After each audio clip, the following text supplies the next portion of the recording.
నమో వెంకటేశాయ. గురుదేవో భవ కార్యక్రమానికి స్వాగతం. గురువు. ప్రపంచవ్యాప్తంగా గురువు అనే పదానికి, గురువుకి ఎంతో విశిష్టమైన ప్రాముఖ్యత ఉంది. రాముడు, కృష్ణుడు భారతీయ భగవత్ స్వరూపాలైన గురువు వద్ద శిష్యరికం చేయడం వల్లే విశ్వవిజేతలు కాగలిగారు. విశ్వచరిత్రపై తమ ముద్ర వేయగలిగారు. భారతంలో ద్రోణుడు శిష్యరికంలో అర్జునుడు కుడి ఎడమ చేతులతో బాణప్రయోగం చేసి సవ్యసాచి అయ్యాడు. కేవలం గురువు మట్టిబొమ్మను ఆరాధించి ఏకలవ్యుడు మేటివిలుకాడు కాగలిగాడు. దక్షిణామూర్తి అనుగ్రహం వలన ఋషులు జ్ఞానవంతులు కాగలిగారు. అర్జునుడికి భగవద్గీత బోధించి కృష్ణ భగవానుడు జగద్గురువయ్యాడు. ఇలా గురు పరంపరను, గురువు ప్రాముఖ్యతను చాటి చెప్పే పీఠాధిపతులు, స్వామీజీలు, ప్రవచనకర్తలు, ఆధ్యాత్మిక గురువుల చక్కని బోధనలతో సంధానకర్త వేసే ప్రశ్నలకు గురువులు, పీఠాధిపతులు చెప్పే చక్కటి జ్ఞానపూర్వకమైన సమాధానాలతో ఆణిముత్యాలను ఎర్చి కూర్చి అందించే జ్ఞాన విజ్ఞాన కార్యక్రమం గురుదేవో భవ. మానవాళికి తమలోని దివ్యత్వాన్ని బోధిస్తూ ఆ దివ్యత్వాన్ని దైనందిన జీవితంలో ఎలా అలవర్చుకోవాలి, ఎలా ఆచరించాలి, ప్రతి క్షణం మనకెదురయ్యే ఎన్నో సంఘర్షణలని ఎలా పరిష్కరించుకోవాలి అని గొప్ప బోధన చేసిన మహనీయులు స్వామి వివేకానంద. వారు స్థాపించిన రామకృష్ణ మఠం భాగ్యనగరం వ్యవస్థలో వివేకానంద వాణి సంచాలకులుగా వ్యవహరిస్తున్నారు స్వామి సితికంఠానంద. వారితో ఈనాటి గురుదేవో భవ. పిన్న వయస్సులోనే రామకృష్ణ మఠంలో చేరి సన్యాస దీక్ష తీసుకుని ప్రస్తుతం వివేకానంద వాణి సంస్థకు సంచాలకులుగా వ్యవహరిస్తూ శ్రీరామకృష్ణ పరమహంస స్వామి వివేకానందల వాణిని సర్వులకు అందిస్తూ యువతకు వ్యక్తిత్వ వికాస తరగతులు నిర్వహిస్తూ వారిని ఆధ్యాత్మిక మార్గం వైపు నడిపిస్తున్న స్వామి సితికంఠానంద మహారాజ్తో ఈ వారం గురుదేవో భవ.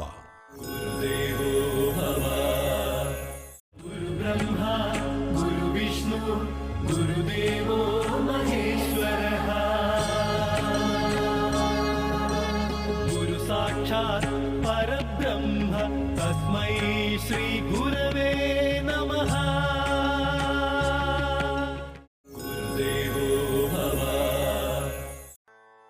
స్వామివారి నమస్కారం. మాకు చాలా అదృష్టం ఇవాళ శ్రీ వెంకటేశ్వర భక్తి ఛానల్లో తమరి మాటలు, తమరి ప్రయాణం వినే అవకాశం మాకు ఇచ్చినందుకు ధన్యవాదాలు. సంతోషం. స్వామి, తమరి ప్రయాణంలో తమరికి నామకరణం చేసింది జ్ఞాపకం గురించి చెప్పగలుగుతారా? అంటే స్వామి సితికంఠానంద అని లభించడం అన్నది దాని వెనకుండే విషయం. మాకు అక్కడ బేలూరు మఠంలో సన్యాస దీక్ష ఇచ్చినప్పుడు అక్కడ గురువులు నిర్ణయిస్తారమ్మా. సో ఆ పేరు అనేటువంటిది మేము నిర్ణయించుకున్నది కాదు. అక్కడ గురువుగారు ఏ పేరు ఇస్తే ఆ పేరుని స్వీకరిస్తాం. ఆ క్షణంలో మీకు మీ మానసిక స్థితి ఎలా ఉంటుంది? అంటే ఒక పెద్ద నిర్ణయం మీ జీవితంలో అమలవుతున్న ఆ సమయంలో, సన్యాసం తీసుకున్న సమయంలో. నాకు వ్యక్తిగతంగా అయితే ఐ వాజ్ రియల్లీ ఎగ్జైటెడ్. ఎందుకంటే స్వేచ్ఛ వైపుకి వెళుతున్నాం కదా, కాన్షియస్గా బంధాలని, శృంఖలాన్ని ఛేదిస్తున్నాం కదా. కాబట్టి లోపల నుంచి ఒక రకమైనటువంటి ఆనందమే పెళ్ళుబిక్కిందని చెప్తాను. శృంఖలాలన్నింటినీ ఛేదించేవే అంటారు వివేకానంద స్వామీజీ, బంధాన్ని అంటే. సో అంటే ఏది నాది కాదు, లేకపోతే అన్నీ నాయి, రెండు ఒకే నాణ్యానికి రెండు వైపులు. ఏది నాది కాదనుకున్నా అన్నీ నావి అన్న అభిప్రాయం. మనం ఇప్పుడు కొన్ని నావి, కొన్ని నాయి కాదనుకుంటున్నాం. అందుకనే మనకి సంసారం. సన్యాసం అంటే అంత అన్నింటినీ మనం సొంతంగా చేసుకోవాలి. ప్రపంచం మొత్తం భగవంతుడు కాదు. లేకపోతే నాకు ప్రకృతితో నాకు ఎలాంటి తాదాత్మ్యం ఉందో ఏది నాది కాదు. శరీర మనసు కూడా నాది కాదు, అది కూడా భగవంతుడిదే. స్వామి, మరి ఉత్తమమైన ఉన్నతమైన స్థితి ఇదే అయినప్పుడు మనకి నియమించుకున్న ధర్మబద్ధమైన కట్టుబాట్లు కొన్ని ఉంటాయి. ఆ కట్టుబాట్ల యొక్క స్థానం ఏమిటి? అంటే పూజా విధానాలు కావచ్చు, అన్నీ నావి అని అనుకున్నప్పుడు మనకి వర్ణ వ్యవస్థ కావచ్చు, అనేక కాన్ఫ్లిక్ట్స్కి దారితీసే, సంఘర్షణలకి దారితీసే విషయాలు కావచ్చు. కానీ అవన్నీ మనకొక వ్యవస్థ, సమాజాన్ని నడిపించే, ఒక విధంగా చూస్తే ఒక సిస్టమ్. కాబట్టి వాటి స్థానం ఏమిటి? అండ్ ఆ స్థానంలో ఆ వ్యవస్థలో ఉన్న మనం ఎలా మసులుకోవాలి వాటి పట్ల? వర్ణ వ్యవస్థ మొదట వాళ్ళు ఏర్పరిచినప్పుడు ఇది తక్కువ వర్ణం, ఇది ఎక్కువ వర్ణం అని పెట్టలేదమ్మా. యాక్చువల్గా సమాజంలో డివిజన్ ఆఫ్ లేబర్ అవసరం అవుతుంది. ఇప్పుడు అందరూ ప్రీస్ట్గానే ఉన్నాం అనుకోండి, అందరం శాస్త్రాలు చదువుకుంటున్నాం, అందరం మనం ఉపన్యాసాలు ఇస్తున్నాం, మన ఆహారం ఎవరు ప్రొడ్యూస్ చేయాలి? కొద్దిమందికి భగవంతుడు ఆ వృత్తినిచ్చాడు. మనందరం కూడా పరస్పరం సహకరించుకుంటూ, అంటే సమాజమైనటువంటి పక్షికి రెక్కలు ఉంటాయి, కాళ్ళు ఉంటాయి, ముక్కు ఉంటుంది, తల ఉంటుంది, అన్నీ కావాలి కదా. సో అప్పుడు ఆ డివిజన్ ఆఫ్ లేబర్ అంతే. అక్కడ ఒకటి సుపీరియర్ ఒకటి ఇన్ఫీరియర్ అని వాళ్ళు చెప్పలేదు, ఒకటి గొప్పది ఒకటి అల్పమైనది ఉంటుంది భావన వాళ్ళలో లేదు అప్పుడు. అయితే ఇక తర్వాత వచ్చేది ఏంటంటే, మనం అప్రాప్రియేట్ చేసుకున్నారు కొన్ని అప్పర్ వర్ణాలు అనుకోండి, అగ్రవర్ణాలు అనుకోండి, ఇది సుపీరియర్, ఇది ఇన్ఫీరియర్, నువ్వు చేస్తున్న వృత్తి అల్పమైనటువంటిది, నేను చేస్తున్నటువంటిది అధికమైనటువంటిది అన్నటువంటి భావన వచ్చిన తర్వాత ఈ డివిజన్. అంటే మనిషి యొక్క సహజ స్వభావం ఏంటంటే స్వార్థం అంట Vivekananda Swamiji. Human being by nature is selfish అంటాడు. అవకాశం దొరికితే he tries to assert that selfishness. నాకు అవకాశం దొరికింది కాబట్టి నేను నా వృత్తి సుపీరియర్ అంటూ చెప్తున్నాను. నా వృత్తి ఉత్తమోత్తమైంది, ఉన్నతమైంది, నీకన్నా నువ్వు అదముడివి, నాకన్నా తక్కువ వృత్తి నీకు ఇచ్చాడు భగవంతుడు అని అనుకున్నప్పుడు ఏంటంటే, we want to grow at the expense of others, which is wrong fundamental. It militates against the basic spirit of Advaita it self. ఒక పక్కన అద్వైతాన్ని బోధిస్తూ మొత్తం భగవంతుడు మయంగా చెప్తూ, సృష్టిలో ప్రతి జీవిలో భగవంతుడు ఉన్నాడని చెప్తూ, మళ్ళీ నువ్వు వ్యత్యాసాన్ని ఎలా ఎంచుతున్నావు? సమాజం అనేటువంటిది లౌకిక వ్యవహారం, లోక వ్యవహారం నడవాలంటే ఒక్కొక్కరు ఒక పని చేయాలి. అందరూ ఒకే పని చేస్తే ఏమవుతుంది? నడవదు కదా. లోక వ్యవహారం నడవదు. అందరూ అవసరం మనకి. చెప్పులు కుట్టేవాళ్ళు అవసరం మనకి స్వర్ణకారులు అవసరం అవుతాయి, మనకి రైతు అవసరం అవుతుంది. ఆ విధంగా డివిజన్ ఆఫ్ లేబర్ అంతే. ఒకటి ఇన్ఫీరియర్ ఒకటి సుపీరియర్. వాళ్ళు మొదట ఏర్పరిచిన వాళ్ళు ఎక్కడ ఆ భావనతో చేయలేదు అది. కానీ తర్వాత కొంతమంది ఏంటంటే స్వార్థంతో అది నేను చేస్తున్న వృత్తి సుపీరియర్ అని అనుకున్నప్పుడు కొంచెం సోషల్ ఆస్ట్రసైజేషన్ జరిగింది. వాళ్ళని వెలివేయటం, వాళ్ళని నిరాదరించడం, తృణీకార భావంతో చూడడం జరిగింది. అప్పుడు దానివల్ల ఈ సమాజం అనేటువంటిది వర్గాలుగా కులాలుగా విడిపోయింది అనమాట. దీన్ని ఆసరాగా చేసుకునే, దీన్ని అడ్వాంటేజ్గా తీసుకునే ఈ విదేశీ దురాక్రమణలు జరిగాయి. మనందరం సంఘటితంగా ఉంటే మనందరం ఈ అద్వైతాన్ని, వివేకానంద స్వామి అందుకే అంటారు, ఇక్కడ ధర్మం యొక్క సమస్య కాదు, భారతదేశంలో జరిగిన ధర్మాన్ని అనుష్ఠించకపోవడం వల్ల. అప్పుడు ఏంటంటే రామకృష్ణ పరమహంస వారు పుట్టినప్పుడు, వివేకానంద స్వామి అయినప్పుడు ఆ కలకత్తా నగరంలో వాళ్ళందరూ కూడా ఆ ప్రోగ్రెసివ్ ఎలిమెంట్స్ అన్నీ కూడా భారతదేశ యొక్క సంస్కృతి సాంప్రదాయాల వల్లనే మనం వెనక్కి వెళ్ళిపోయాం, ఈ విదేశీ దురాక్రమణకు గురయ్యాం, 1000 సంవత్సరాలు బానిసలకు ఎందుకు బ్రతకాల్సి వచ్చిందంటే మన యొక్క ఆచారాలు సాంప్రదాయాలు ఉన్నతమైనవి కాదు కాబట్టి అని అనుకున్నారు. కానీ నిజానికి అది కాదు. మన ధర్మాన్ని మనం సరిగ్గా అనుష్ఠించలేదు. మన ధర్మాన్ని మనం సరిగ్గా అర్థం చేసుకుని అనుష్ఠించకపోవడం వల్ల, ధర్మం యొక్క తప్పు కాదు, అనుష్ఠించకపోవడం వల్ల మనిషి యొక్క బలహీనత అయినటువంటి స్వార్థం వల్ల జరిగినటువంటి పరిణామం. మనందరం సంఘటితంగా ఉంటే ఎలా రాగలిగాడు బ్రిటిష్ వాళ్ళు? అంతకుముందు దురాక్రమణలు ఎలా జరిగాయి? మనం సంఘటితంగా లేము. సమాజం అనేటువంటిది పూర్తిగా విడిపోయింది. We try to grow at the expense of each other. That was the mistake that had happened. ఒకళ్ళని అనగదొరికి ఇంకొకళ్ళు పైకి రావాలనుకుంటే ఎప్పుడు కూడా అది నిజమైనటువంటి అభివృద్ధి అవ్వదు, అభివృద్ధికి దారి తీయదు.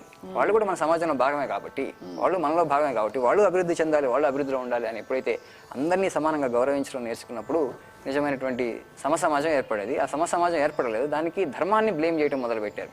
ధర్మం కారణం, ధర్మం అద్వైతం, మన ధర్మం. అద్వైతం ఏం చెప్తుంది? మనుషుల్లో కాదు జంతువుల్లో కూడా భగవంతుడు ఉన్నాడు. ఆ స్పృహ నీకు ఉన్నప్పుడు ఒక చీమకు కూడా అత్యున్నతమైన గౌరవాన్ని ఇస్తావు. చీమను కూడా సమాదరించడం నేర్చుకుంటావు, మనిషికే కాదు. మరి ఆ స్పృహ ఎక్కడికి పోయిందంటే అద్వైతాన్ని ఆచరించలేదు, ఆచరణ జరగలేదు అంతే.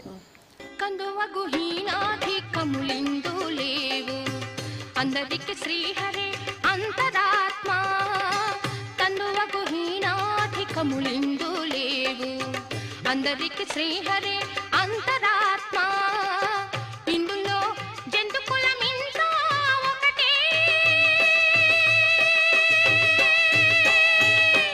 ఇందులో జంతుకులం ఇంట్లో ఒకటే, అందరికి శ్రీహరే అంతరాత్మ, శ్రీహరే శ్రీహరే శ్రీహరే శ్రీహరే అంతరాత్మ, హరే అంతరాత్మ, తందన్నానా హే తందన్నానా పురే తందన్నానా భళ తందనానా భళ తందనానా భళ తందనానా.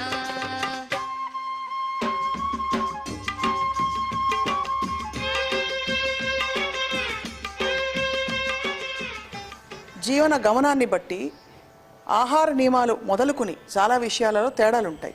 ఉదాహరణకి అద్వైతం అంటే జంతువులు కూడా మనలో ఒక భాగం. కానీ క్షత్రియులు చాలామంది మాంసాహార భోజనం చేసేవారు. సో అంటే ఈ విషయాలని మనం అలవర్చుకుంటున్నప్పుడు, అర్థం చేసుకుంటున్నప్పుడు స్వామి మన స్పృహ ఎలా ఉండాలి, ఏమని అర్థం చేసుకోవాలి, ఎలా అలవర్చుకోవాలి? అప్పుడు వృత్తిని బట్టి ఆహారపు అలవాటు కూడా నిర్ణయింపబడిందమ్మా. క్షత్రియుడు ఉన్నాడు అనుకోండి, రణరంగంలో వెళ్ళి యుద్ధం చేయాలి, ఒక 4 అడుగుల కత్తిని మోయాలి, దానికి శారీరక బలం కావాలి. శారీరక బలం కావాలి, ఫిజికల్ స్ట్రెంత్ కావాలంటే మాంసాహారం అవసరం అవుతుంది. వాళ్ళకి. అదే లేకుండా ఆధ్యాత్మిక మార్గంలో ఉన్నారు, పూర్తిగా దైవోపాసనలో ఉన్నారు, నిరంతరం ధ్యానం చేస్తున్నాం, జపం చేస్తున్నాం, వాళ్ళకి అవసరం లేదు. వృత్తిని బట్టి ఆహారపు అలవాటు కూడా నిర్ణయించబడింది. సో ఇప్పుడు అది తర్వాత ఇప్పుడు మనకి ఇప్పుడు 21వ శతాబ్దంలో ఉన్నాం. ఇప్పుడు మనం అన్నిటికీ మెషిన్స్ని కనుక్కున్నాం. ఇప్పుడు మనకి ఆధ్యాత్మిక ప్రయాణం చేయడం చాలా తేలిక అవ్వాలి. అందరం సెడెంటరీ లైఫ్ గడుపుతున్నాం, లైఫ్ స్టైల్ పూర్తిగా మారిపోయింది. కాబట్టి ఆ హెవీ ఫుడ్ అనేటువంటిది ఏది కూడా అంత తొందరగా జీర్ణించుకోలేము. కాబట్టి ఈ కాలానికి యుగానికి మనకి శాకాహారం. కానీ అప్పుడు ఆ యుగంలో వేరు కదా. వివేకానంద స్వామి ఒక మాట అంటారు, అందుకని బుద్ధుడిని ఆదర్శంగా తీసుకొని బుద్ధుడు జీవహింస చేయకూడదని చెప్పి అశోకుడు బౌద్ధ మార్గంలోకి వచ్చేసి దేశాన్ని మొత్తం కూడా శాకాహారులుగా మార్చాడు. తద్వారా చాలా పెద్ద ప్రమాదం జరిగిందంటారు. ఏం ప్రమాదం జరిగిందంటే ఆ క్షాత్ర వీర్యం ఏదైతే ఉందో అది పోయిందంటారు. దాని స్థానం దానికి ఉంది, అది అవసరం అంటారు. అవసరం, ఎందుకంటే ఇప్పుడు విదేశీ దురాక్రమణలు జరిగాయి కదా. అప్పుడు మనం ఏంటి, రజోగుణంలో ఉన్నటువంటి వాళ్ళు వచ్చేసి మనం పూర్తిగా అణగదొక్కేశారు. అక్కడ బయట నుంచి దురాక్రమణలు జరుగుతున్నాయి. మా కత్తులు కటారులతో వచ్చేసారు, ఊచకోత కోసారు. ఎంత మరణహోమం జరిగిందంటే ఆ క్షాత్ర వీర్యం ఏదైతే ఉండాలో, ఆ రాజసిక్ స్పిరిట్ ఏదైతే ఉండాలో అది పోయింది. ఇప్పుడంటే అవసరం లేదు, ఇప్పుడంతా మెషినే కాబట్టి బటన్ నొక్కితే చాలు. ఇప్పుడు న్యూక్లియర్ బాంబు ఎక్స్ప్లోడ్ చేయాలన్నా కూడా కంప్యూటర్లో కూర్చొని కంప్యూటర్ ప్రెస్ చేస్తే చాలా అక్కడ బాంబు ఎక్స్ప్లోడ్ అవుతుంది. ఇప్పుడు అవసరం లేదు. కానీ ఆ రోజుల్లో ఆయన వ్యక్తిగతంగా శాకాహారిగా మారితే బాగానే ఉండేది. కాకపోతే ఆ సైన్యాన్ని అంతా తీసి నిర్వీర్యం చేసేసి అందరినీ శాకాహారులుగా మార్చి, ఎందుకంటే డిఫరెంట్ వృత్తుల్లో ఉన్న వాళ్ళకి అవసరం అవుతుంది, కొన్ని వృత్తుల్లో ఉన్నటువంటి అవసరం. కొన్ని మేకల్ని రక్షించడానికి అశోకుడు అందరినీ శాకాహారులుగా మార్చి దేశానికి అన్యాయం చేశారంటారు స్వామిజీ. తర్వాత విదేశీ దురాక్రమణలు వస్తే క్షాత్రవీర్యం ఉన్నటువంటి లేకపోబట్టి ఎవరు వాళ్ళని ఎదుర్కోలేకపోయారు, నిలబడలేకపోయారు వాళ్ళ ముందు. అందుకనే ఒక small handful of actually barbarians from the Middle East actually could conquer the whole country అన్నమాట. ఆ తర్వాత చూడండి 1000 సంవత్సరాలు బానిస బతుకులు బతకాల్సి వచ్చింది కదా. మనకి రాజకీయ స్వాతంత్రం లేనప్పుడు ఎంత నష్టపోయాం. కేవలం కొన్ని జంతువులను మేకలను రక్షించడం కోసం మొత్తం దేశాన్ని శాకాహారిగా మార్చడం జరగట్లేదు, ఎంత ప్రమాదం జరిగిందో అంటారు. That was not the time to convert everybody into a vegetarian. You did it in wrong time, but now it's the time. 21st century you can ask everybody to be a vegetarians, fine, no issues, but that was not the time. So ఈ కాంటెక్స్లో మీరు యుద్ధాన్ని ప్రస్తావించారు కాబట్టి ధర్మ పోరాటం ఎప్పుడు చేయాల్సిన వెనకాడకుండా నిర్గుణ స్థితి సత్వగుణం అని మనం అలవర్చుకోకుండా ఆ క్షణంలో, ఉదాహరణకి భగవద్గీతలోనే శ్రీకృష్ణ పరమాత్ముడే చెప్పిన బోధ, నా వాళ్ళు పరవాళ్ళు తమ ఇవన్నీ ఈ భేదాలు లేకుండా కూడా మన కర్మని, మన కర్తవ్యాన్ని మనం నిర్వర్తించాలని చెప్పి, ఇది వాస్తవమా స్వామి? ఇది సత్యమా? కృష్ణుడు ఎవరికి బోధించారు యుద్ధం చేయమని? అర్జునుడికి బోధించాడు. అర్జునుడు ఎవరు? క్షత్రియుడు. బ్రాహ్మణ ధర్మాన్ని అవలంబించడానికి కాదు కదా. అవును. అర్జునుడికి అంతకుముందు వనవాసం ఉన్నప్పుడు వాళ్ళకి కృష్ణ భగవాన్ అన్ని ఆశ్రమాలు చూపెట్టాడు, అన్ని ఋషులు మునుల దగ్గరికి తీసుకెళ్ళాడు, వాళ్ళ ఆశీర్వాదాన్ని వీళ్ళకి ఇప్పించాడు. వీళ్ళకి అంత కోరిక ఉంటే అర్జునుడికి ఆ సన్యాసాశ్రమం మీద లేకపోతే ఈసెటిక్ లైఫ్ మీద ఆ కోరిక ఉంటే, ఆధ్యాత్మిక మార్గం మీద ఆయనకి అంత ఆసక్తి ఉంటే అప్పుడే వెళ్ళిపోవాల్సింది, ఆశ్రమంలో ఉండిపోవాల్సింది. నాకు ఇంకేం అవసరం లేదని చెప్పి, నేను అసలు హస్తినాపురానికి రానని వాళ్ళు అప్పుడే చేసేస్తుంటే పాండవులు కృష్ణుడు మరి అయితే దుర్యోధను పాలించుకుంటారు, మీరు హాయిగా ఆధ్యాత్మిక మార్గంలో ఉండిపోండి అంటారు కదా. వాళ్ళు ఎక్కడ ప్రతీకారంతో రగులుతున్నాడు కదా భీముడు. ఎప్పుడు అవకాశం దొరుకుతుందా దుర్యోధన్ని చంపి నేను ప్రతీకారం తీర్చుకోవాలని. ఎందుకంటే రజోగుణం కదా, వాళ్ళు క్షత్రియులుగా ఉన్నారు కదా. క్షత్రియులుగా ఉన్నప్పుడు కాదు, ఆయనకి ధర్మం అవ్వదు. ఆయనకి తాపసికుల ధర్మం, వాళ్ళకి ధర్మం అవ్వదు, ఎందుకంటే వాళ్ళు క్షత్రియులు కాబట్టి. ధర్మ యుద్ధం ద్వారానే వాళ్ళు స్వర్గాన్ని పొందుతారు, పూర్ణ ప్రయోజనాన్ని పొందుతారు. కానీ వాళ్ళు ఆ మాటలు చెప్పడానికి లేదు. అప్పుడు ఇంకా ఇక్కడ ఈవీలు పెట్టలేకపోతుంది కదా దుర్యోధనుడి యొక్క ఈవీలు. దీన్ని ఎవరు నిగ్రహించాలి? మరి ఇంకొక క్షత్రియుడే చేయాలి, ఇంకొక క్షత్రియుడితోనే జయించాలి. కాబట్టి అర్జునుడితో యుద్ధం చేయమన్నాడు.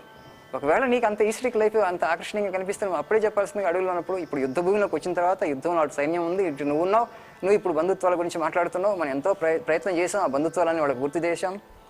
రాయభారిగా వెళ్ళినప్పుడు వాళ్ళు ఎవరయ్యా? నీకు కజిన్స్ కదా, వాళ్ళు నీ సోదరులు కదా. సోదరులకి కనీసం 5 ఊళ్ళన్నా ఇవ్వండి చెప్పారు కదా కృష్ణ భగవానుడు. అంత అహంకారంతో అప్పుడు ఇంకా మరి ఈవిని ఎట్లా కంట్రోల్ చేయాలి, అధర్మాన్ని ఎట్లా కంట్రోల్ చేయాలి? కాబట్టి ఇంకో క్షత్రియుడితోనే చేయాలి. కాబట్టి ఇప్పుడు నువ్వు శాంతి గురించి మాట్లాడావు. మన శాంతి గురించి అన్ని ప్రయత్నాలు చేశాం. ఆ ఈసెటిక్ ధర్మం అన్నట్టు నీకు సూట్ అవ్వదు. నువ్వు వాళ్ళు బంధువులు వీళ్ళని ఎట్లా జయించగలుగుతాను, వీటి ఎట్లా చంపుతాను అని చెప్పి అహింస పరమో ధర్మ నువ్వు అనలేవు. ఇప్పుడు ఈ స్థితిలో ఇది కాదు. నువ్వు ఇప్పుడు తక్షణ కర్తవ్యం ఏమిటి? తక్షణ కర్తవ్యం యుద్ధం చేయటం. యుద్ధంలో గెలిస్తే నీకు రాజ్యం దక్కుతుంది, రాజు అవుతావు. ఓడిపోతే వీరస్వర్గాన్ని పొందుతావు. ఇప్పుడు కనుక నువ్వు కనుక వెన్ను చూపావు అనుకోండి, పారిపోయావు అనుకోండి, తర్వాత ఏమంటారంటే తల్లిలో ఎప్పుడు కూడా అర్జునుడు అనే పేరు మాత్రం పెట్టరు. ఎప్పుడు కూడా అర్జునుడు పిరికి పంద ఒకడు ఉండేవాడు, ఆ పిరికి పందలాగా మాత్రం నువ్వు జీవించొద్దు అంటారు. యూ విల్ గెయిన్ ఎటర్నల్ ఇన్ఫేమీ అంటాడు. శాశ్వతమైన అపకీర్తి నీకు వస్తుందని చెప్తారు కృష్ణ భగవాన్, నీ ధర్మాన్ని కనుక నువ్వు అనుష్ఠించకపోతే. అందుకని మన భగవద్గీతలో స్వధర్మం గురించి చెప్తారు. అది స్వధర్మం. నీకు ఇప్పుడు క్షత్రియుడిగా ఉన్నావు, యుద్ధ భూమిలో ఉన్నావు, యుద్ధం చేయడమే కర్తవ్యం అంతే. యుద్ధాన్ని మనం రాకుండా చూడటానికి చాలా ప్రయత్నాలు చేశాం.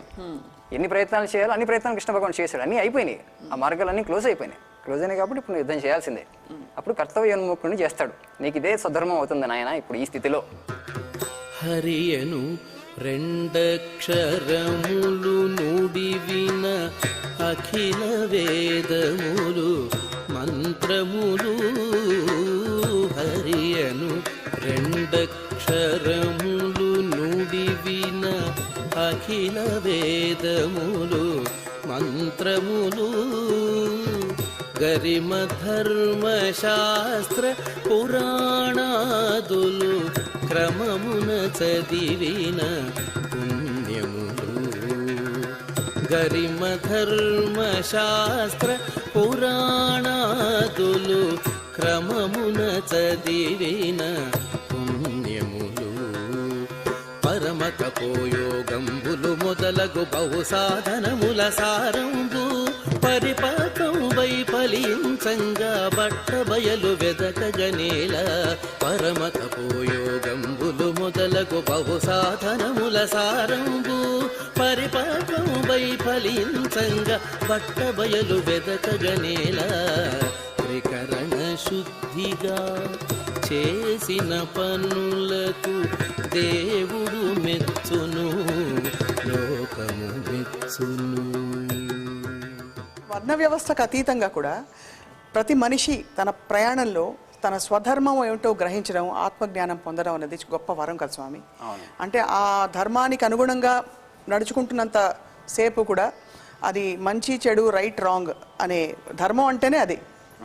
సో అది తెలుసుకోవడం ఎలా స్వామి? దానికి మార్గాలు ఉన్నాయా? ఇప్పుడు ఈ విషయానికి, అసలు విషయానికి వస్తున్నాను. ఆ ధర్మం తెలుసుకుంటే ప్రతి వాళ్ళు వాళ్ళ వాళ్ళ స్థానంలో సంపూర్ణంగా ఉండగలిగే అవకాశం ఉంటుంది. ఈ సంఘర్షణలు అంతరంగం కావచ్చు, బయట కావచ్చు లేకుండా ఆ ధర్మం ఏమిటో తెలుసుకునే మార్గాలు ఏంటి స్వామి? ఇందాక చెప్పినట్టు ఇప్పుడు అందరూ మన సత్వగుణంలోకి రావాలి, మా సత్వంలోకి రావాలి. సత్వంలోకి రావాలంటే అహింస పరమోధర్మ.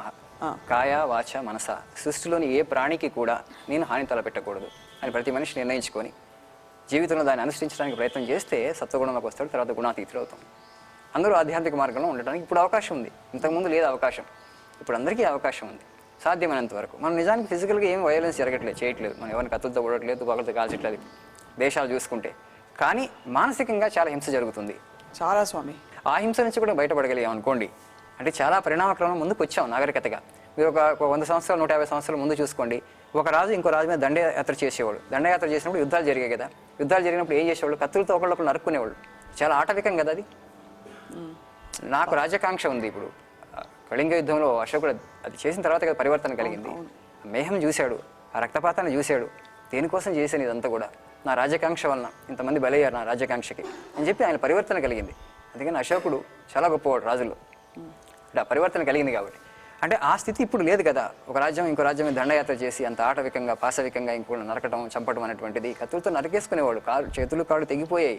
వాళ్ళు తెగిపోయినటువంటి వాళ్ళకి అప్పుడు ఏంటి వైద్య సహాయం కూడా ఉండేది కాదు కదా. అట్లనే చాలా దుఃఖాన్ని, బాధని అనుభవిస్తూ చనిపోవాల్సి వచ్చేది.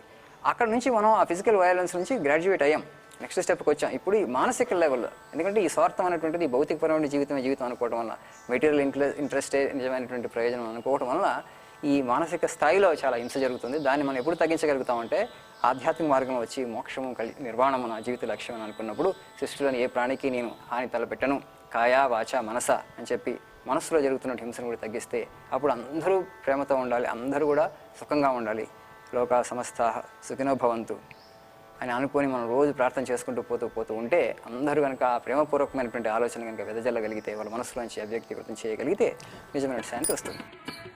చీమగాని దోమగాని చెలగి ఏమైనా గాని, చీమగాని దోమగాని చెలగి ఏమైనా కాని, గాముగాని నాముగాని కాని ఏమైనా, గాముగాని నాముగాని కాని ఏమైనా, పాములనిన్నిటి మింగి బలుతేజిపైనున్న ధూమకేతువేమా నిజ దైవము, పాములనిన్నిటి మింగే బలుతేజిపైనెక్కు ధూమకేతువే మాకు దొరదైవము. ఎండగాని నీడగాని ఏమైనా గాని కొండల రాయడే మా కులదైవము, కొండల రాయడే మా కులదైవము. ఎండగాని నీడగాని ఏమైనా గాని.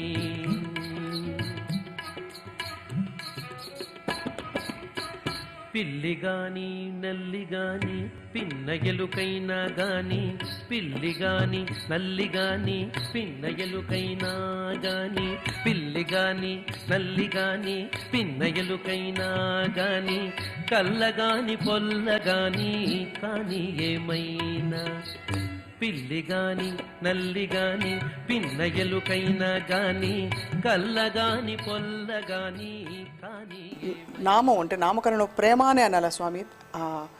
వన్నెస్ ఏకీభావం అన్నది దాని పేరు ప్రేమ. ప్రేమ అంటే అదేనా? అహింస పరమోధర్మ. అహింస అనేటువంటిది negative way of defining love. ప్రేమనే నెగిటివ్గా డిఫైన్ చేయడం. అహింస ప్రేమ రెండు ఒకటే. భగవంతుడికి మన ధర్మంలో ఇచ్చిన నిర్వచనమే ప్రేమ. వివేకానంద స్వామి ఒక నిర్వచనం ఇస్తారు. Inexpressible inexplicable essence of love is God అంటారు ఆయన. ఇన్ఎక్స్ప్రెసిబుల్ ఎక్స్ప్రెస్ చేయలేము, అదేంటో. ఇన్ఎక్స్ప్లికబుల్ ఎక్స్ప్లెయిన్ కూడా చేయలేము, మనం అభివ్యక్తీకృతం చేయలేము, వివరణ కూడా ఇవ్వలేము. అలాంటి ప్రేమ స్వరూపమే భగవంతుడు అంటారు. స్వామి, తమరికి వ్యక్తిగతంగా భగవంతుడి అనుభూతి, భగవద్ అనుభూతి కలిగిన సందర్భం ఏమన్నా ప్రత్యేకంగా ఉందా? ఎందుకంటే మనం గొప్పవారి మహామహుల ఆధ్యాత్మిక ప్రయాణాలు చదివినప్పుడు ఒక క్షణంలో జరిగిందని కొన్నిసార్లు చదువుతూ ఉంటాం. ఒక స్థితిలో గంటల తరబడి అలా ధ్యాన స్థితిలో ఉండిపోయారంటాం. తమరికి ఎలా కలిగింది స్వామి? అది ఒక మహాప్రయాణం అమ్మ. చివరి స్థితి ఏంటంటే సమాధి. ఇప్పుడు కార్యరంగంలో ఉన్నాం కాబట్టి ఆ సమాధి స్థితి పొందాలంటే ఇంకా కొంత సమయం పడుతుంది. పూర్తిగా రజోగుణం ఉపశమించాలి, లేస మాత్రం కూడా రజస్సు లేనప్పుడు మనకి అది వస్తుంది. రామకృష్ణ పరమహంసలో ఒక ఉదాహరణ ఇస్తారు. ఎప్పుడైతే ఇంట్లో స్త్రీ అమ్మ గర్భవతి అయింది అనుకుంటాం, కొత్త పెళ్ళైన గర్భవతి అయింది. గర్భవతి అయినప్పుడు ఏం చేస్తారంటే ఆ కార్యం తగ్గిపోతుంది అమ్మకి, కాబోయే అమ్మకి. మిగతా వాళ్ళు ఆ పని చేసుకుంటూ అవన్నీ చేసేస్తారు. అదేవిధంగా జగన్మాతే ఏ వ్యక్తి అయితే ఇక సమాధి స్థితి ఆమె ఇవ్వాలని అనుకుందో, దగ్గర అవుతున్నారో వాళ్ళకి ఈ కార్యరంగం నుంచి తగ్గిస్తేస్తుంది. రామకృష్ణ పరమహంసలు కూడా అదే మాట అనేవాళ్ళు. కాకుండా మనంతటికి మనం కార్యం నుంచి విడిపడాలి, కార్యాన్ని తగ్గించుకోవాలని మన సంకల్పం కాదు. మనలో సత్వగుణం వృద్ధి చెందినప్పుడు న్యాచురల్గా మనకి కార్యం మీద ఆసక్తి తగ్గిపోతుంది, అవసరం లేదు. అలా సహజంగా అది కలగాలి. బట్ రోజు మనం ఉపనిషత్తులు చదువుకుంటూ ఇక్కడ మనిషి అంటే ఆత్మస్వరూపుడు, మనిషి అంటే దేహం కాదు, మనస్సు కాదు అని నిరంతరం విచక్షణతో ఉంటాం కాబట్టి లోపల ఆత్మస్వరూపుడైన భగవంతుడు ఉన్నాడు, ఆయన ఉనికి అనేటువంటిది ఎప్పుడు గుర్తుంటుంది నిరంతరం. అంతవరకు జరిగింది ప్రయాణం. ఇంకా మిగతా ప్రయాణం ఇంకా కొద్ది అడుగులు వేయాల్సి ఉంది. అది ఈ జన్మలో అయితే ధన్యుడని భావిస్తాను, లేకపోతే ఇంకో జన్మకి వెయిట్ చేయడానికైనా సిద్ధమే. ఎందుకంటే ఒకే జన్మలో జరిగే బహునాం జన్మనామంతే జ్ఞానవాన్ మాం ప్రపద్యతే వాసుదేవ సర్వమితి మహాత్మా సుదుర్లభ అంటే. మనుష్యాణం సహస్రేషు కశ్చిత్ యతతి సిద్ధయే యతతామపి సిద్ధానాం కశ్చిన్ మాం వేత్తి తత్వతః. సో వేల కొద్ది మందిలో కొద్దిమంది మాత్రమే ప్రయత్నం చేస్తారు. అలా ప్రయత్నం చేసే వాళ్ళలో ఏ కొద్ది మంది నన్ను చేరుకుంటారంటారు భగవంతుడు. కాబట్టి ఆ కొద్ది మంది ఉన్నందుకు సంతృప్తిగా ఉంది ఈ జీవితంలో. కానీ అంతిమంగా అందరం చేరుకుంటాం అనే నమ్మకం ప్రతి వాళ్ళలో ఎక్కడో బీజ రూపంలోనే ఉంటుంది కదా స్వామి. ఆత్మస్వరూపులే కాబట్టి భగవంతుడు ఒకరోజు చేరుకుంటారు తప్పకుండా. భగవంతుడికి వేరుగా మనం ఎప్పుడూ లేదు, భగవంతుడే మనం నడిపిస్తున్నాడు ఎప్పుడు. కాకపోతే మనకు అవేర్నెస్ లేదు, స్పృహ లేదంతే, ఎరుక లేదంతే. మనం ఏంటి, భగవంతుడే కదా లోపల హృదయంలో ఆయన కూర్చొని. ఈశ్వర సర్వభూతానాం హృద్దేశే అర్జున తిష్టతి భ్రామయన్ సర్వభూతాన్ని యంత్రారూఢాన్ని మాయా. ప్రతి జీవి హృదయంలో నేనే కూర్చొని ఆ హృదయాన్ని, ఆ మెషిన్ని, ఆ పరికరాన్ని నడిపిస్తున్నాను అంటాడు. కాకపోతే మనకు ఆ స్పృహ లేదంతే. మనం భగవంతుడితో వేరుగా ఎప్పుడూ లేము, ఎప్పుడు ఉండలేము కూడా. ఉన్నదంతా భగవంతుడు అయినప్పుడు ఎప్పుడు ఉండలేం. మనం కావాలన్నా వేరుపడడానికి అవకాశం లేదు అసలు. Only question of awareness. మీకు ఎంత ఎరుకతో నువ్వు జీవిస్తున్నావు, లోపల భగవంతుడు ఉన్నటువంటి ఎరుక నీకుందా?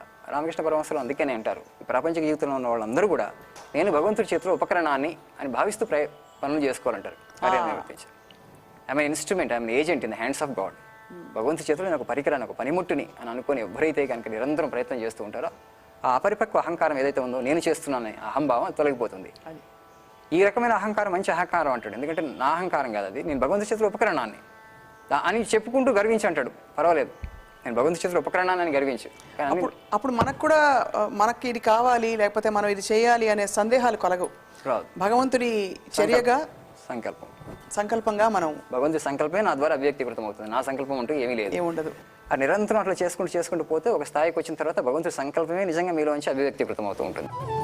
దిన దిన సంసార తిమిరం బెల్ల ఘనముగతను మున్ను గప్పినదే.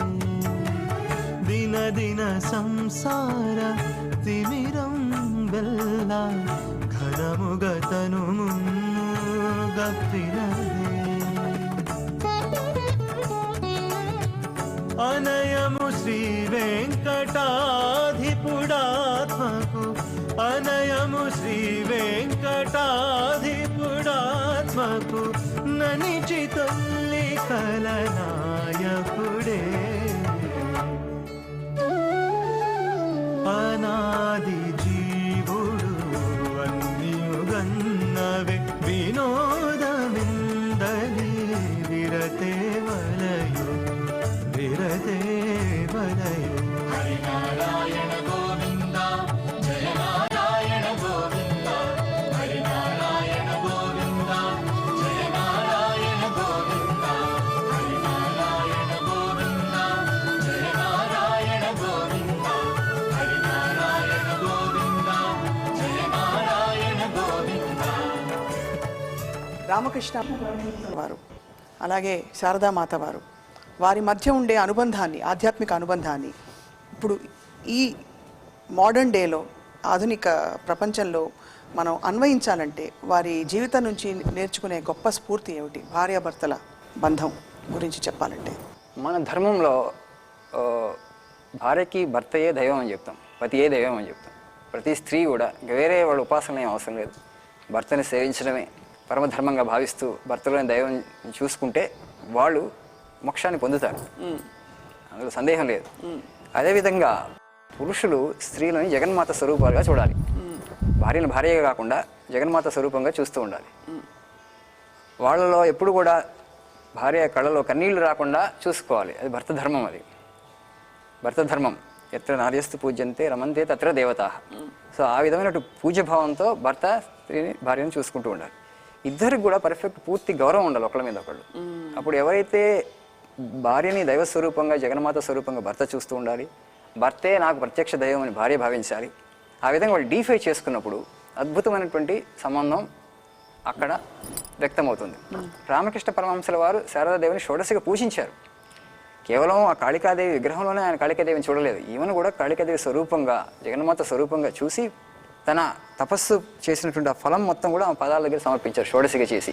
ఏ భర్త భార్యని ఆ విధంగా జగన్మాత స్థానంలో కూర్చోబెట్టి ఉపాసిస్తారు, పూజ చేస్తారు, ఈరోజు అంత గౌరవంగా ఎవరు చూసుకోగలుగుతారు? ఆమెను కనీసం నువ్వు అని కూడా అనేవాడు కదా, ఆయన చాలా గౌరవంగా సంబోధించేవాడు రామకృష్ణ పరమహంసలు. Highest respect use to give. తన మేనల్లుడు ఆయన చాలా ఇబ్బంది పెడుతూ ఉంటారు ఆమెని, శారదాదేవిని. శారదాదేవిని ఇబ్బంది పెడుతున్నప్పుడు రామకృష్ణ పరమహంసల వారు ఒక మాట అంటారు, ఆమె జగన్మాత స్వరూపం, నన్ను నువ్వు ఇబ్బంది పెడితే ఏం కాదు, ఆమెను కనుక నువ్వు ఇబ్బంది పెట్టావు అనుకోండి త్రిమూర్తులు కూడా రక్షించలేను, అంత గౌరవంగా చూసుకునేవారు ఆయన. సో అదేవిధంగా శారదాదేవి కూడా భర్తకి సేవ చేయటమే అంతే, ఆయన ఏం చెప్తే అది చేసేది, సేవ చేయటమే తన జీవితం యొక్క పరమధర్మం అనుకుంది అంతే. ఇంకా వేరే ఆమెకు వ్యక్తిగతంగా వేరే కోరికలు కానీ వేరే సంకల్పాలు కానీ ఏమీ లేవు. ఆ విధంగా ఒక ఆదర్శ దాంపత్యం అంటే ఎలా ఉండాలన్నటువంటి దానికి వాళ్ళు అద్భుతమైనటువంటి ఉదాహరణలు ఈ యుగంలో. ఈ యుగంలో చాలా అవసరమైన ఇప్పుడున్న అంటే అఫ్ కోర్స్ అధర్మం చాలా జరుగుతున్నప్పటికీ కూడా చట్ట వ్యవస్థ, ఈ రూల్స్ ఏవైతే మనం పెట్టుకున్న కట్టుబాట్లు, భర్త ఇలా ఉండాల్సిందే, భార్య ఇలా ఉండాల్సిందే అని, దానివల్ల కూడా చాలా సంఘర్షణలు జరుగుతున్నాయి. కాబట్టి ఈ ప్రశ్న అడిగాను స్వామి. అంటే ఇప్పుడు ఆ గౌరవ భావంతో, ఆ భగవంతుడి యొక్క భావంతో చూడకపోతే ఏమవుతుందంటే ఆ వ్యక్తిలో ఉన్నటువంటి స్పౌస్లో ఉన్నటువంటి దోషాలు మనకి చాలా పెద్దగా కనపడతాయి. అది భార్యకి భర్తలో ఉన్న దోషాలు, భర్తకి భార్యలో ఉన్న దోషాలు అవి మ్యాగ్నిఫై అయిపోతూ ఉంటాయి క్రమేణా. ఎందుకంటే నువ్వు అక్కడ భగవంతుని దైవాన్ని చూడటానికి చూడట్లేదు, నువ్వు ప్రయత్నంలో కూడా లేవు, కనీసం స్పృహ కూడా లేదు, అలా చూడాలన్నటువంటి ఐడియా కూడా లేదు. అలా లేనప్పుడు చిన్న వాళ్ళలో ఎన్నో మంచి క్వాలిటీస్ ఉంటాయి, లక్షణాలు ఉంటాయి, సుగుణాలు ఉంటాయి, అవన్నింటిని నువ్వు విస్మరించి ఒకటి అలా నీకు నచ్చంది ఏదో ఉంటుంది, దాన్ని నువ్వు పూర్తిగా భూతద్దాం చూసేసి ఇంకా తర్వాత రిలేషన్షిప్ ఎక్కడికి దారి తీస్తుందంటే ఇంక విడాకులు కూడా దారి తీయచ్చు. ఈరోజు చూస్తూనే ఉన్నాం మనం, చిన్న విషయాలకి గొడవలు పడుతున్నారు, తర్వాత విడిపోతున్నారు. అసలు ఎంత సరళంగా చెప్పారు స్వామి మీరు. అంటే చాలా గొప్ప విషయం, ఒక విషయాన్ని తీసుకుని ఆదర్శవంతమైన దాంపత్యం ఇప్పుడు అంటే ఈ రోజుల్లో జరుగుతున్న భూతద్దంలో తప్పొప్పుల్ని చూసుకోవడం ఇలా అన్నది మనకి అద్భుతమైన ఉదాహరణలు ఉన్నాయి కదమ్మా మన మహాభారతంలో, పురాణాల్లో. సావిత్రి సత్యవంతుడు, నల దమయంతి, సుకన్య చవణ మహర్షి, అద్భుతమైనటువంటి జీవితాలు, దాంపత్య జీవితం ఎలా ఉండాలి, భార్యాభర్తలు ఒకళ్ళనొకళ్ళు ఎలా చూసుకోవాలి, ఎలా పరిగణించాలని దాని మీద ఒక నిర్వచనం అనమాట. రామనామమతనిది రామవు నీవైతేను సామన వర్ణమతడు సామవు నీవు. రామనామమతనిది రామవు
ఒక కృతకమైన సమానత్వం తీసుకొచ్చే ప్రయత్నం చేస్తున్నాం. అంటే అది ఏ వైపైనా అవ్వచ్చు. స్త్రీ సమానంని, స్త్రీ స్థాయిని పెంచే ప్రయత్నం లేదు. ఒక్కో సందర్భంలో పురుషుడిని కూడా నిజంగానే ఒక కృతకమైన సమానత్వం తీసుకొచ్చే ప్రయత్నం చేస్తున్నాం. నిజంగా జరుగుతుందంటారా అది? ఇది కూడా మనం పాశ్చాత్య దేశాల నుంచి దిగుమతి చేసుకున్నాం ఈ భావన కూడా, విమెన్ ఎంపవర్మెంట్ అనేటువంటిది. ఎందుకంటే మన సంస్కృతిలో చూస్తే నేను 30-40 సంవత్సరాల క్రితం చూసుకుంటే ఇప్పుడు అలా ఎలా ఉండే కుటుంబ జీవితాలు బ్రహ్మాండంగా ఉండేవి. Women are very powerful, very powerful. మన స్వామి వివేకానంద అక్కడ పాశ్చాత్య దేశాలకు వెళ్ళినప్పుడు, అమెరికా వెళ్ళినప్పుడు చెప్తారు, మా దేశంలో స్త్రీ అంటే అమ్మ, మా దేశంలో స్త్రీ అంటే అమ్మ, ఇంటికి రాణి అమ్మ అని చెప్తారు. She's a queen. ఇంట్లో ఇంకా భర్త మిగతా వాళ్ళందరూ కూడా ఆమెకి విధేయంగా ఉండాల్సిందే, ఆమె చెప్పింది చేయాల్సిందే. మీ దేశంలో స్త్రీ అంటే భార్య. అంత వ్యత్యాసం ఉంది ఒక నాగరికతకి ఇంకో నాగరికత అంటారు అని చెప్పి మన ఆదర్శాలను చాలా గొప్పగా చెప్తారు వాళ్ళకి. వాళ్ళు ఆశ్చర్యపోతారు చూసి. ఇప్పుడు సమస్య ఏంటంటే ఇండివిజువాలిటీని పెంచుతుంది నేమ్ ఆఫ్ ఎంపవర్మెంట్. అది మా గురుదేవులు రంగనాథాంజ మహారాజ్ అంటూ ఉండేవారు. తర్వాత ఇద్దరు స్ట్రాంగ్ ఇండివిజువాలిటీస్ అనుకోండి, ఇన్ఫ్లెక్సిబుల్ ఇండివిజువాలిటీస్. ఇద్దరిలో కూడా చాలా రిజిడ్ ఇండివిజువాలిటీ అయిపోయి ఫ్లెక్సిబిలిటీ లేకపోవడం వల్ల ఏంటంటే we keep colliding like billiard balls ఉంటాయి కదా, ఇట్లా కొట్టుకు తగులుతూ మళ్ళీ పోతే మళ్ళీ తగులుకుంటే ఆ విధంగా జీవితాలు తయారవుతున్నాయి అన్నారు రంగనాథాంజ మహారాజ్. అందుకని ఆయన ఇప్పుడు కూడా మదర్ ఇన్ లా కాదు, mother in love, daughter in law కాదు, daughter in love you must become. No law, it's love. అమ్మ అత్తగారు ఏమన్నా చెప్తే అమ్మ లాంటిదే కదా, మా అత్తయ్య కదా చెప్పింది, నా మంచి కోసం చెప్పింది అనే ఆ సుహృద్భావం కోడల్లో కూడా ఉండొచ్చు. అలాగే కోడలు ఏమన్నా చెప్తే నా కూతురులాగా చెప్పింది కదా అనే భావన. అందుకని ఆ పదం ఆయనకి ఇష్టం లేదు మరి రంగనాథాంజ స్వామి. చాలా అందంగా ఉంది స్వామి అది. లా అనేవాళ్ళు కాదు ఆయన, mother in love, daughter in love. Daughter in లాకి మదర్ ఇన్ లా మీద ప్రేమ ఉండాలి, కోడలికి అత్తగారి మీద ప్రేమ ఉండాలి, అత్తగారికి కోడల మీద ప్రేమ ఉండాలి. మీరు చెప్పినట్టు కూతురులాగా చూసుకోవాలి ఇంటికి వచ్చినప్పుడు. ఎందుకంటే వేరే కుటుంబాన్ని వదిలిపెట్టి ఒక 22-23 సంవత్సరాలు ఒక కుటుంబంలో పెరిగి వాళ్ళందరినీ వదిలిపెట్టి కుటుంబంలోకి వచ్చినప్పుడు ఎంత గౌరవంగా చూసుకోవాలి, ఎంత ప్రేమనివ్వాలి. ధర్మం అది, కనీస ధర్మం అత్తగారికి. తర్వాత ఆమె కొత్త ఇంటికి వెళ్ళిన తర్వాత ఆమె ధర్మం అవుతుందంటే భర్తకి అత్తమామలకి సేవ చేసుకోవడమే ధర్మం అవుతుంది. మనం సతీ సావిత్రి ఉదాహరణలో చూద్దాం. సావిత్రి ఎక్కడి నుంచి ఉంది? మహారాజు ప్యాలెస్ని వదిలిపెట్టేసామా, అంతఃపురాన్ని వదిలిపెట్టి అడవుల్లోకి వెళ్ళి గుడ్డివాళ్ళైనటువంటి అత్తమామలకు సేవ చేసుకోవడానికి ఉపక్రమించింది. తన ధర్మం ఏంటో పూర్తిగా ఎరిగినటువంటి వాడు. కేవలం భౌతికపరమైన స్థితిగతుల్లో మన సుఖం రాదు, మన ధర్మాన్ని అనుష్ఠించడం వల్ల సుఖం వస్తుందని తెలుసుకున్నటువంటి నలదమయంతి స్టోరీ, సతీ సావిత్రి స్టోరీ హిందూ అనేటువంటి వాళ్ళు ప్రతి వాళ్ళు చదవాలి. అంటే they actually you find the definition what makes an ideal husband, what makes an ideal wife. ఆదర్శ భర్త అంటే ఎలా ఉండాలి, ఆదర్శ భార్య ఎలా ఉండాలి, దానికి ఆదర్శాలను నిర్వచించారు అక్కడ. అందుకని ఆ స్టోరీస్ చదవకుండా అసలు ఎవరు కూడా వివాహ జీవితంలో అడుగు పెట్టకూడదు నన్ను అడిగితే. అయితే అవన్నీ కూడా ఇప్పుడు మన పాఠ్యాంశంలో భాగంగా లేవు, మనకి ఎవరికి సమయం దొరకలేదు చదవడానికి. అయితే ఇప్పుడు ప్రవచనాలు చేస్తున్నారు గొప్ప వాళ్ళందరూ కూడా ప్రవచనాలు విని కూడా ఆ కథ ఏంటో తెలుసుకోవచ్చు. మళ్ళీ వినటం ద్వారా వాళ్ళు వివాహ వ్యవస్థలోకి జీవితంలోకి అడుగు పెట్టక ముందే కనుక ఆదర్శాలను కనుక తెలుసుకుంటే, ఆదర్శాలను అనుసరించడానికి కనుక ప్రయత్నం చేస్తే, whatever the marital discord that you see in today society, that will not be there. జవగట్టి నీకు జవిసేసి నీ నవరసములది నళినాక్షి, జవగట్టి నీకు జవిసేసి నీ నవరసములది నళినాక్షి.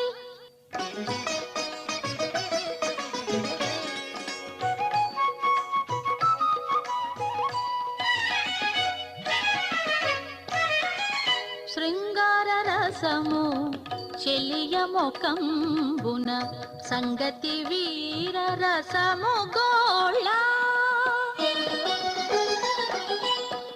శృంగార రసము చెలియముఖంబున సంగతి వీర రసము గోళ, రంగకు కరుణ రసము పెదవులను అంగపు కూచముల అద్భుత రసము, రంగకు కరుణ రసము పెదవులను అంగపు కూచముల అద్భుత రసము. గపద సని దప దప మగరి పమగరి స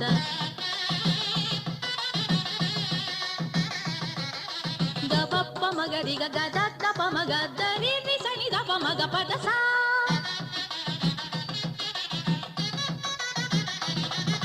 మగ పద సరి గరి సని దపరి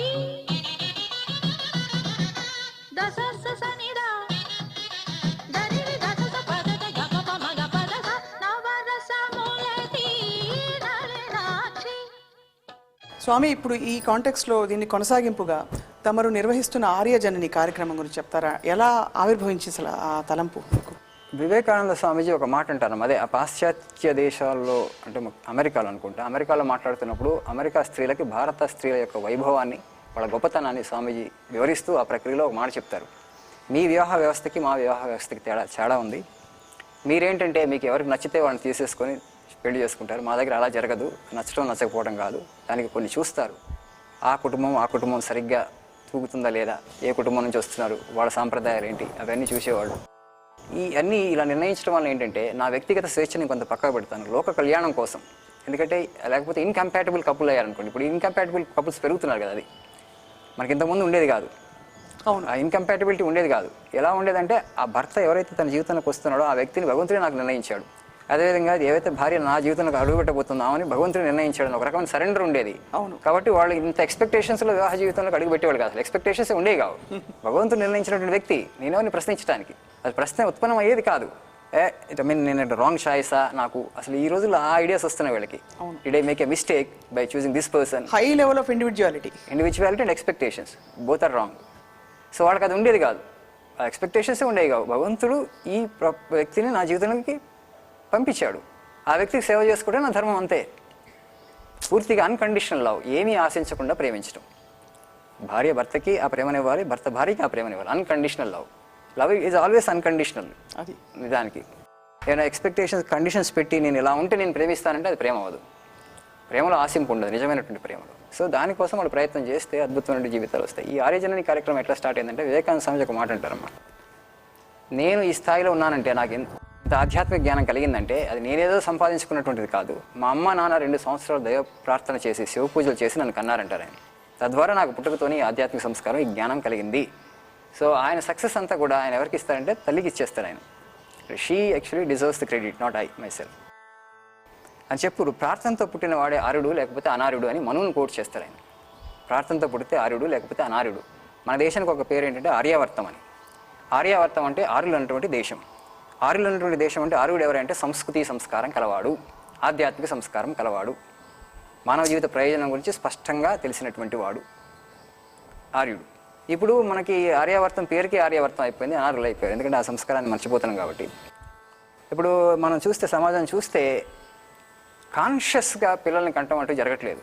అందరూ తల్లిదండ్రులు అవుతున్నారు. అయ్యే ప్రక్రియలో కేవలం మన యొక్క శారీరకంగా అంటే ఫిజికల్ న్యూట్రిషన్ ఒకటే కాదు, ఆ బిడ్డ తల్లి గర్భంలో ఉన్నప్పుడు తల్లి యొక్క భావోద్వేగాలు ఎలా ఉన్నాయి, ఆలోచనలు ఎలా ఉన్నాయి అనేటువంటిది బిడ్డ మీద చాలా ప్రభావితం చేస్తాయి.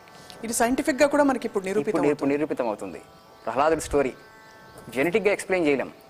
మనం వంశపారంపర్యంగా లక్షణాలు వస్తాయి, తల్లిదండ్రుల నుంచి జీన్స్ ద్వారా జన్యువుల ద్వారా లక్షణాలు సంప్రాప్తిస్తాయి బిడ్డలకు అనుకున్నప్పుడు, ప్రహ్లాదుడి తండ్రి హిరణ్యకశిపుడు రాక్షసుడు, తల్లి రాక్షసి. మరి రాక్షసికి ఇంతవరకు భాగవతోత్వం ఎట్లా పుట్టడానికి అవకాశం లేదు కదా. ఇప్పుడు మోడర్న్ సైన్స్ కూడా అదే చెప్తుంది. తల్లి యొక్క భావోద్వేగాలు, తల్లి యొక్క ఆలోచనలు కనుక సకారాత్మకంగా ఉంటే బిడ్డ ఉత్తమమైనటువంటి బిడ్డ కలుగుతాడు. లేకపోతే నకారాత్మకంగా ఉంటే అప్పుడు తర్వాత బిడ్డ ఆ మానసిక వికారాలతోనే పుడతాడు. తర్వాత మనం ఎంత ట్రైనింగ్ ఇచ్చినా శిక్షణ ఇచ్చినా కూడా పెద్ద ప్రయోజనం ఉండదు. అందుకని చాలా జాగ్రత్త పడాలి. మనకి మహాభారతంలో చూసుకుంటే కుంతీదేవి, గాంధారి ఇద్దరు కూడా మహాపతివ్రతలే చెప్పడానికి. గాంధారి తక్కువ స్త్రీ ఏం కాదు కుంతికి, కానీ గాంధారికి ఎలాంటి పుత్రులు పుట్టారు? కౌరవులు పుట్టారు, దుష్టులు పుట్టారు. అంటే ఆమె అంత చెడు తల్లే కాదు. వాళ్ళు గర్భంలో ఉన్నప్పుడు కుంతికి తనకన్నా ముందు బిడ్డ పుట్టడం వలన, ఆమె అసూయ జనించడం వలన 9వ నెల అయిపోయింది, 10వ నెల అయిపోయింది, 11వ నెల అయిపోయింది, బిడ్డలు బయటికి రావట్లేదు. ఆమెకు మహాయోగులు పుట్టాల్సింది, ఆ కొంచెం సేపు ఓపిక పుడితే. అందుకని వ్యాస మహర్షి వచ్చి అమ్మ ఏం పని చేసామంటాడు ఆయన. గర్భ విచ్ఛేదం చేసుకుంటుంది కదా అసూయని భరించలేక. ఆమెకు అది ఏంటంటే పాసింగ్ ఎమోషనే, అప్పుడు ఉంది, తర్వాత రాలేదు. ఆమెకు ఏంటి అసూయ స్వభావం ఆమెలో లేదు, అప్పుడు వచ్చింది కొంతకాలం పాటు కొద్దిసేపు. దాంతో బిడ్డలకి స్వభావం అయిపోయింది. తర్వాత దుర్యోధనుడి కృష్ణుడు కూడా మార్చలేకపోయాడు. మహాభారత యుద్ధానికి మొత్తానికి కారణం ఎవరంటే ఆ విధంగా గాంధారి కారణమైంది. సాక్షాత్తు భగవంతుడు వెళ్ళి చెప్పి ప్రాధేయపడితే కూడా మారలేదు. అంటే ఒక వ్యక్తిని మార్చడం ఒక సంస్కారంతో, చెడు సంస్కారంతో పుడితే ఎంత కష్టం అన్న దానికి అది ఒక ఉదాహరణ. మహాభారతం ఒక నిరూపణ, ఆ ఘట్టం, ఆ స్టోరీ. కాబట్టి వీళ్ళు కొంచెం కాన్షియస్ పేరెంటింగ్ చాలా జాగ్రత్తగా ఉంటాయి. ఇప్పుడు మనందరికీ పేరెంటింగ్ అంటే ఇప్పుడు పిల్లల్ని పెంచడం అంటే పిల్లలు పుట్టిన తర్వాత మనం ఎలా పెంచాలనేటువంటి ప్రయత్నం చేస్తాం. పిల్లలు పుట్టినప్పుడు కాదు, తల్లి గర్భంలో కన్సెప్షన్ డే నుంచి పేరెంటింగ్ స్టార్ట్ అవుతుంది. అందుకని వాళ్ళు నకారాత్మకమైనటువంటి భావాలని, భావోద్వేగాలను లేకుండా ప్రశాంతమైన జీవితం, యాంగ్జైటీ, స్ట్రెస్, ఒత్తిడి, ఆందోళన లేకుండా ఉంటే ఉత్తమమైనటువంటి బిడ్డ కలుగుతాడు. ఇప్పుడు చూస్తే చాలా మనకి ఆటిజంతో పుడుతున్నారు బిడ్డలు, తాలసేమితో పుడుతున్నారు, బలహీనతగా పుడుతున్నారు. తర్వాత రీహాబిలిటేషన్ సెంటర్స్ అవసరం అవుతున్నాయి, అది కాదు అక్కడ. సో ఆ ప్రెగ్నెన్సీ ఎక్స్పీరియన్స్ని చాలా గ్రేట్ ఎక్స్పీరియన్స్గా చేయడానికి వాళ్ళ కొంత అనుష్ఠానాలను అందించి గాయత్రి మంత్రం జపించడం, కొంత ధ్యానం చేయించడం, కొన్ని యోగాలు చెప్పడం, ఏవి తీసుకోవాలి ఏమి తీసుకోకూడదు, ఏవి చేయాలి ఏమి చేయకూడదు. మనకి అదంతా ముందు ఉమ్మడి కుటుంబాలు ఉన్నప్పుడు అమ్మమ్మలు నాన్నమ్మలు ఉండేవాళ్ళు, వాళ్ళు చెప్పేవాడు, వాళ్ళు ఈ జాగ్రత్తలు తీసుకునేవాడు, జాగ్రత్తలు ఆ చుట్టూ రైట్ ఎన్వైరాన్మెంట్ కల్పించేవాడు తల్లి అవబోతున్నటువంటి స్త్రీకి. ఈ రోజుల్లో ఆ జాయింట్ ఫ్యామిలీస్ లేవు కాబట్టి మనం ఆ జ్ఞానం నుంచి చాలా దూరం అయ్యాం కాబట్టి మళ్ళీ ఆ జ్ఞానాన్ని అందరికీ అందించాలనే ఒక సత్సంకల్పంతో ఈ చిన్న కార్యక్రమానికి శ్రీకారం చుట్టాము. ఒక సంవత్సరంన్నర నుంచి చేస్తున్నాం, మంచి ప్రతిస్పందన ఉంది, వాళ్ళందరూ చాలా సంతోషపడుతున్నారు. ఇవన్నీ చెప్పి ముందు మోడర్న్ సైన్స్ ఏం చెప్తుంది, ఇప్పుడు అల్ట్రాసౌండ్ వచ్చింది కదా, అల్ట్రాసౌండ్తో మోడర్న్ సైన్స్ ఏం చెప్తుంది, మన ఋషుల ముందు 5000 సంవత్సరాల నుంచి ఏం చెప్పుకుంటూ వస్తున్నారు. ఈ రెండింటిని చెప్పిన తర్వాత వాళ్ళు చక్కగా అర్థం చేసుకున్నారు. ఎందుకంటే బ్లడ్లో ఉంది కదా, జీన్స్లో ఉన్నాయి. సనాతన వాళ్ళందరూ హిందూ స్త్రీలు. సింగారరాయడుగదే చిత్తజగురుడుగదే, సింగారరాయడుగదే చిత్తజగురుడుగదే, అంగవించి నిన్ను పెండ్లాడినవాడు సింగారరాయడుగదే చిత్తజగురుడుగదే, అంగవించి నిన్ను పెండ్లాడినవాడు బంగారు పతిమవు పాలవెల్లి కూతురవు, బంగారు పతిమవు పాలవెల్లి కూతురవు, అంగన నీవు దేవులవైతివిగదే, అంగన నీవు దేవులవైతివిగదే, మీకు నమరును మిక్కిలి వేడుకలెల్ల కైకొని నేమెల్ల చూడగంటిమిగదే, మీకు నమరును మిక్కిలి వేడుకలెల్ల.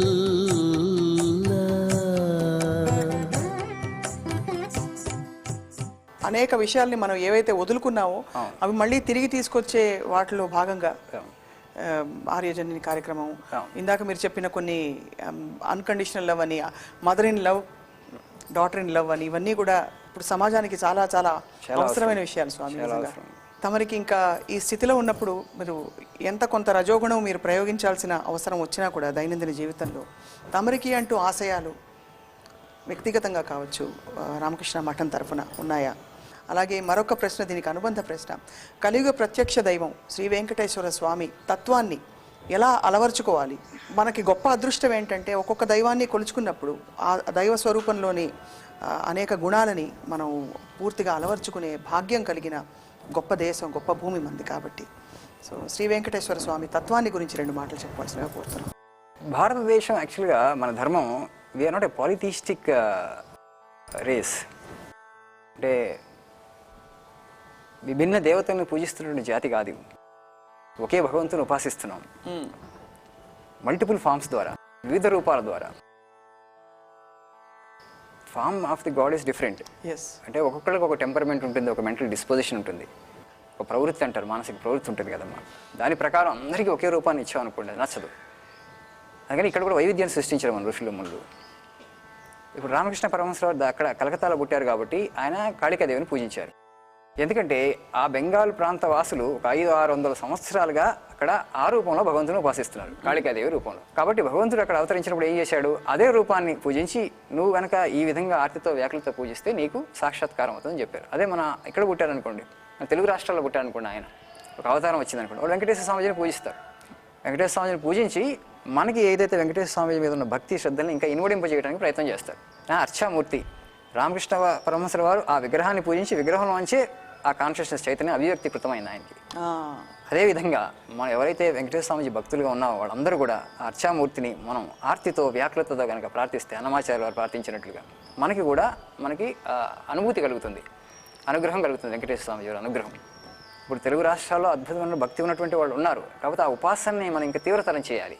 ఆ ఉపాసన ఎంత తీవ్రతరం చేయాలి, ఎలా చేయొచ్చు, నేను ఎలా వెంకటేశ్వర స్వామి వారిని పూజించవచ్చు అన్న దానికి రామకృష్ణ వారి జీవితంలో కొన్ని మనకి ఈ ఆర్తి వ్యాకులత అనేటువంటిది పెంచుకోవడానికి అవకాశం ఉంటుంది. ఒక స్ఫూర్తిగా నిలుస్తుంది ఆ జీవితం. ఆ ఇంటెన్సిటీతో ప్రార్థన చేయాలి. ఆ ఇంటెన్సిటీతో ప్రార్థన చేస్తే మనకు వెంకటేశ్వర స్వామి ప్రత్యక్షం అవుతారు. సో అక్కడ మనం చూసి స్పందించే గుణం ఇంటెన్సిటీ, తీవ్రత. అంటే కంప్లీట్గా ఏకాగ్రత, కంప్లీట్గా సరెండర్ తోటి. అన్నమాచార్యుల వారికి ఎంత ప్రేమ ఉండేది వెంకటేశ్వర స్వామి మీద. ఆ విధమైనటువంటి ప్రేమతో శ్రీనివాసుని మీద ఆ విధమైనటువంటి ప్రేమ కనుక మనలో కూడా వ్యక్తమైతే ఆయన కలిగినటువంటి భావ పారవశ్య స్థితులు మనకు కూడా కలుగుతాయి. ఏ రూపంలో అయినా భగవంతుని పూజించవచ్చు. మనకి ఇక్కడ 700 సంవత్సరాలు, ఒక 1000 సంవత్సరాలుగా మనం భగవంతుని ఈ రూపంలో పూజిస్తున్నాం. పరమ పురుషుణ్ణి ఈ విధంగా పూజిస్తున్నాం హర్షామూర్తిగా వెంకటేశ్వర స్వామిజీ రూపంలో. ఆ రూపం మన మీద ఇంకా మన శ్రద్ధ భక్తిని పెంచుకొని ఇంకా తీవ్రంగా ప్రార్థిస్తే, సాధన చేస్తే మనకి ఈ జన్మలోనే కైవల్యం కలుగుతుంది. ఎంత మాత్రమున ఎవ్వరు తలచిన అంత మాత్రమే నీవు. ఇలా అన్నమాచార్యులు రాసిన కీర్తన అంతే అద్వైతం, అద్వైతం, అంతే పూర్తి అద్వైతం. వివేకానందుడి జీవితం ఎందుకు చాలా ఈరోజు మీరు చెప్పాక అత్యంత స్ఫూర్తిదాయకం, మన నిధిని మనం సంపూర్ణంగా గ్రహించలేదే అని అనుకుంటున్నామంటే, పూర్తిగా నిర్గుణ స్థితిలో ఉంటూ తమో రజ సత్వగుణాల పాత్రని తెలుసుకుని లౌకిక ఆధ్యాత్మిక ప్రపంచాలకి అంతరం లేదు, భేదం లేదు అని గ్రహించి వీటన్నిటికీ ఒక చక్కటి ఆచరణ సాధ్యమైన మార్గాన్ని ఏర్పరిచిన మహనీయులు వివేకానంద స్వామి. వారి మార్గాన్ని ఈరోజు ఆవిష్కృతం చేసి మరొకసారి మా అందరికీ కూడా చాలా నిజమైన చైతన్యం నింపారు. చాలా ప్రశ్నలకి సమాధానాలు ఈరోజు లభించాయి. మరొక సందర్భంలో మళ్ళీ మీతో సుదీర్ఘంగా అనేక అంశాలపై మాట్లాడే అవకాశం మీరు ఇస్తారని కోరుకుంటున్నాం స్వామి. నమస్కారం. ధన్యవాదాలు స్వామి. ఇది ఈనాటి గురుదేవోభవ కార్యక్రమం. వచ్చే వారం మరొక గురువు ఆధ్యాత్మిక ప్రయాణాన్ని తెలుసుకుందాం, తరిద్దాం. ఓం నమో వెంకటేశాయ. స్వామి, భగవద్గీత మనిషి విలువలకి కానీ మనిషి ఆధ్యాత్మిక ప్రయాణానికి ఏ విధంగా బాట వేస్తుంది, ఒక మూలంగా ఏర్పడుతుంది? ఎందుకంటే బాల్యంలోనే భగవద్గీత అందరూ పారాయణం చేస్తే మంచిదని చిన్మయ మిషన్ వ్యవస్థ ద్వారా మనం ఎన్నో సందర్భాల్లో కార్యక్రమాలు చూసాం. చిరుతప్రాయంలో చిన్నప్పటి నుంచి స్వామీజీ వారు ఇంకొకటి ఏం చెప్పేవారంటే, ఉపనిషత్తుల్లో కూడా ఎక్కువ భాగము స్త్రీమూర్తుల ద్వారానే అవి వ్యక్తమవడం జరిగింది, సంబంధించినవి ఉన్నాయి. కావున ఒక గృహము మంచి ఉచ్చస్థితిలోకి రావాలంటే గృహిణి అన్నీ తెలుసుకొని ఉండాలి. స్వామి, అసలు మనిషి మానవ జన్మకి సార్థకత అంటే ఏమిటి? అంటే ఎక్కడికి చేరుకోవాలి? మీరన్న ఆ స్థితికి చేరుకోవడమే అంతిమ స్థితి అని చెప్తారా పెద్దలు? పెద్దలు చెప్పినప్పటికీ కూడా మనం మానవ జన్మను పొందిన తర్వాత ప్రేమని నిస్వార్థంగా అందించగలిగితే, ఎందుకంటే స్వామివారు చెప్పేవారు చిన్మయానంద గారు, ఈ ప్రపంచంలో నీవు చేసినటువంటి పనికి సార్థకత ఎప్పుడు వస్తుందంటే నలుగురు నిన్ను ప్రేమించగలిగితే.